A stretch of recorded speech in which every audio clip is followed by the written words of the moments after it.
बिस्मिल्लाहिर्रहमानिर्रहीम। तमाम दोस्त अहबाब और व्यूअर्स को मेरी तरफ से अस्सलाम वालेकुम। आज का हमारा गुफ्तगू का मौजू है मुल्क की तरक्की और कौम की तरबियत में सियासी पार्टियों का किरदार। हम सब किसी न किसी सियासी पार्टी से वाबस्ता होते हैं और ये सियासी वाबस्तगियाँ बहुत हद तक हमारा हक भी है। जमहूरी मुल्क में, जमहूरी कल्चर में ये चीज़ें जो हैं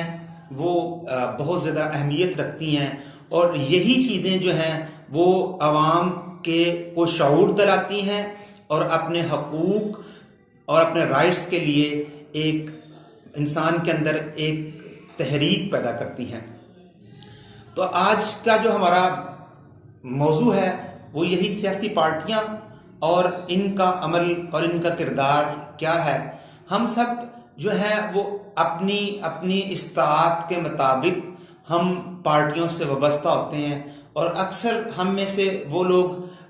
कुछ लोग, ज़्यादा लोग, अक्सरियत उस वक्त तक बहुत तगोदो करते हैं जब तक उनकी पार्टी जो है वो बरसरे इक़्तिदार नहीं आती। जब उनकी पार्टी बरसरे इक़्तिदार आ जाती है तो वो लोग अपनी मुल्क की तरक्की का बेड़ा उनके सर पे डाल देते हैं कि अब ये जाने और मुल्क जाने। हमारे मुल्क में भी अगर हम अपने पाकिस्तान की तारीख पे नज़र डालें तो मुल्क में जब से मार्ज़ वजूद में आया है, इसकी तारीख को देखें तो मुल्क में चंद सियासी पार्टियां ऐसी आई हैं, चंद सियासी पार्टियां और उनके कायदीन ऐसे आए हैं जिनका मकसद मुल्क की तरक्की और आवाम की तरबियत रहा है। इसके अलावा बाकी जितने भी लोग आए हैं वो या तो किसी हादसे की सूरत में मुल्क की बागडोर संभालने की कोशिश करके या दौलत की बुनियाद पर, जबकि उनकी ना खुद की तरबियत थी और ना वो खुद कोई तगोदो करके आए और ना उनका कोई इसमें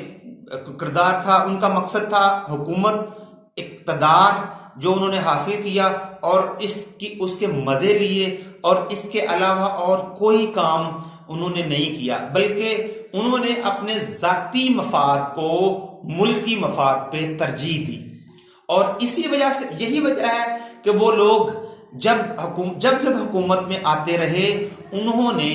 ना सिर्फ मुल्क को पीछे धकेला बल्कि दुश्मनों के साथ साजबाज करके, दुश्मनों के साथ गठजोड़ करके मुल्क को भी किसी ना किसी तरह से नुकसान पहुंचाया।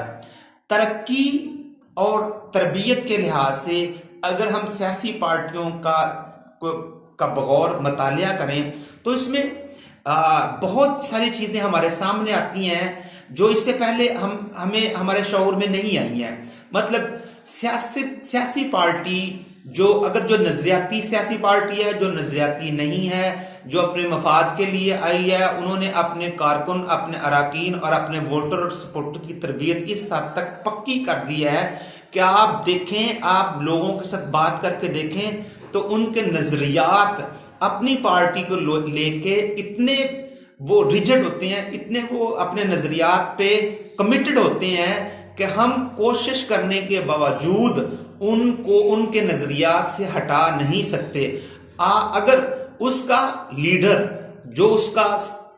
जिसको उसने अपना लीडर माना हुआ है, अगर सारी दुनिया भी उसको गलत कहे तो वो कभी भी इस बात पे एग्री नहीं होगा, कभी भी इस बात को वो कबूल नहीं करेगा कि उसका रहनुमा, उसका लीडर गलत है।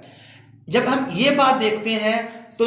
इस बात को हम कहीं और जगह पे भी अप्लाई कर सकते हैं।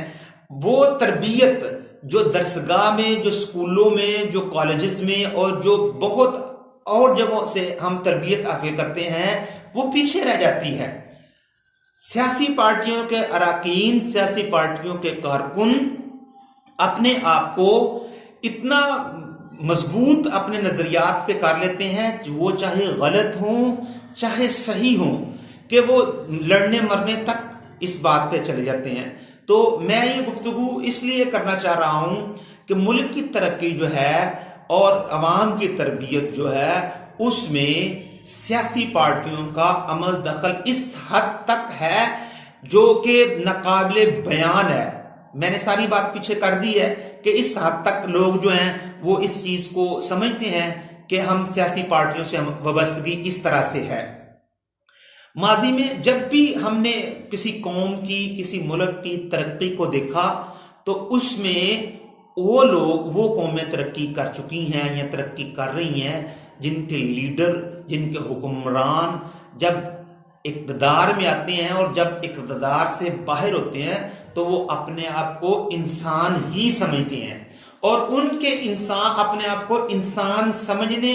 और अमली इकदाम उठाने और प्रैक्टिकली लोगों में रहने की वजह से लोगों में ये शऊर आता है कि वो भी अपने आप को उसी प्रैक्टिस में अपने आप को डाल लेते हैं, उसी सांचे में अपने आप को ढाल लेते हैं और वो इंसान बन के लोगों के साथ मिलते हैं और अवाम भी अपने आप को इंसान समझती है, जिसकी बना पर मुल्क की तरक्की और जो है अवाम की तरबियत होती है। अगर हम प्यारे वतन पाकिस्तान की बात करें तो इसमें हम देख लें कि हमारे जो सियासी कायदीन हैं उनके नज़रियात क्या हैं, उनकी सोचें क्या हैं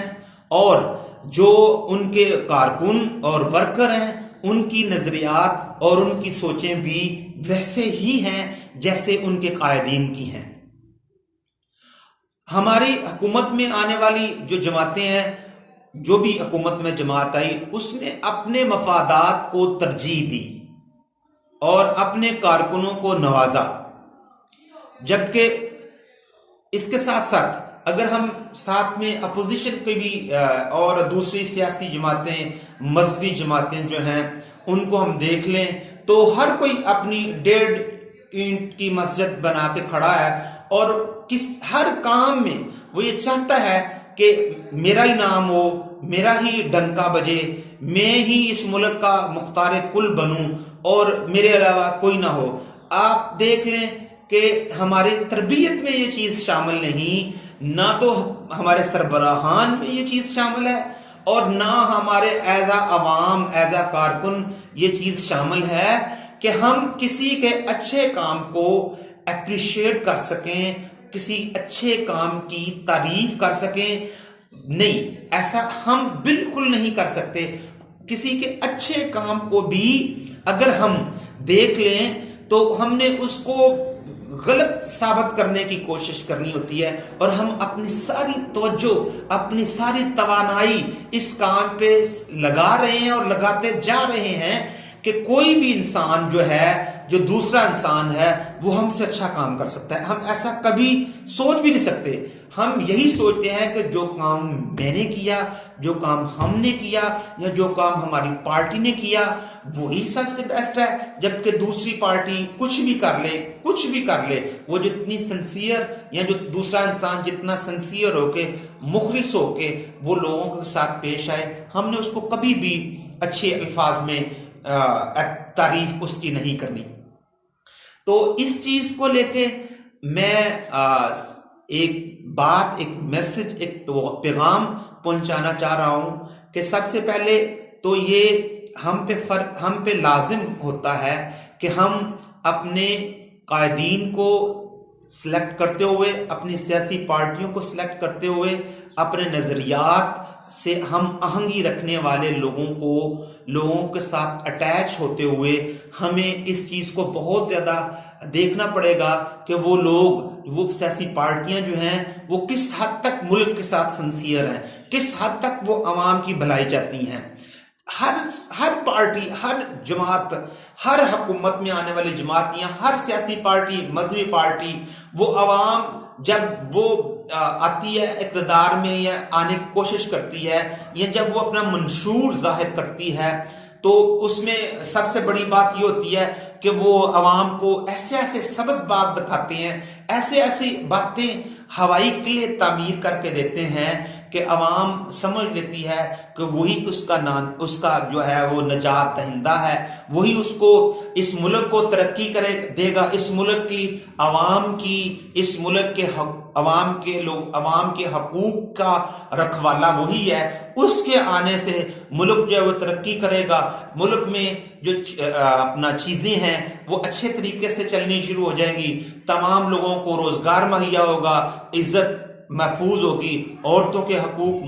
महफूज होंगे, इंसाफ जो है वो आसानी से मैसर होगा और जुल्म की ये अंधेरी रात जो है वो ख़त्म हो जाएगी। लेकिन जब वही पार्टी जो जिससे हम ये तवक्को लगा के बैठे होते हैं, जब वो हुकूमत में आती है तो हकीकत में वो ऐसा कुछ नहीं कर सकती। तो अवाम जो है वो बहुत जल्द उससे मुतनफ़र होके उसको धोखा दही का खिताब दे के उससे अलग हो जाती है, जिससे वो अपनी अहमियत खो देती है। इस लिहाज से मैं हुकूमती पार्टियों और सियासी पार्टियों को भी ये मशवरा दूंगा कि वो आवाम को सच्चाई की तरगीब दें, सच्चाई की तरगीब दें, सच्चाई की तरगीब दें। आवाम को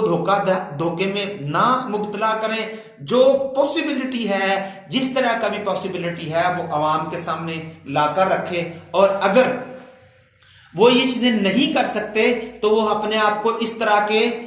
वादों के साथ आवाम के सामने पेश ना करें। और इसके बाद वो पूरी कोशिश करें कि वो अपनी आवाम, अपने सियासी कारकुन की तरबियत अच्छे अंदाज से करें, ताकि वो मुल्क के लिए और कौम के लिए एक अच्छे शहरी बन के वो आगे आ सकें। वस्सलाम, बहुत शुक्रिया। अस्सलाम वालेकुम।